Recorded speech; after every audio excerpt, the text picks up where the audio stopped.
Welcome back to our top news. And the United States and Europe have announced a ban on Russian oil, gas and energy to increase the economic pain on Moscow over the invasion of Ukraine. Western nations have released plans to cut their dependency on Russian supplies and become more self-sufficient.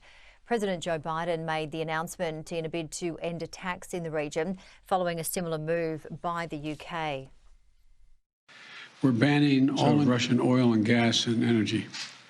That means Russian oil will no longer be acceptable at U.S. ports, and the American people will deal another powerful blow to Putin's war machine.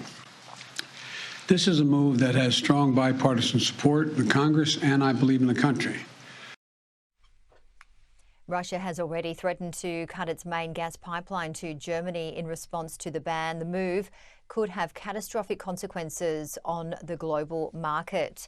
And joining me live is Ostap Kratovich, the international analyst located in Lviv. Thank you so much for joining us today. Yeah, thank you for inviting me. Well, the United States, as we've just heard, and Europe have announced a ban on Russian oil, gas and energy. How has the response been in Ukraine? Well, overall, I think people have responded positively. A friend of mine sent me a message and said, at least those walk their talk. So in a way, Putin does bear responsibility for what he does. What is disappointing is a weak and disproportionate reaction of Germany and France, as well as some other businesses.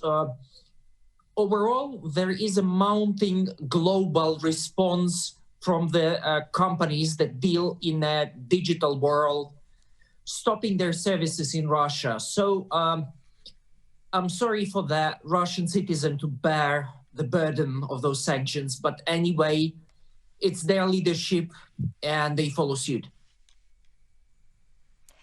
And we are seeing more and more sanctions escalating, as you've mentioned. How much of an impact are they really having? Well, war is always a next step out of economy. If economy is doing well, there is enough fuel, there's enough manpower, there's enough research and development. If economy is weak, then military also holds. Although this wasn't really an issue with Soviet Union, and this might not be an issue with Putin's Russia as it is with North Korea. Unfortunately, economic sanctions, they constrain attacks of Putin, but they don't really stop it. And you need security to step in as well if you want to stop him. So economy is good, but more is to be done. What is it like where you are in Lviv? Tell us how the people are feeling. We know that a lot of people have fled to neighbouring countries. Describe what's happening where you are. There are two contradicting tendencies. From one side, yes, you're right. Many people are leaving.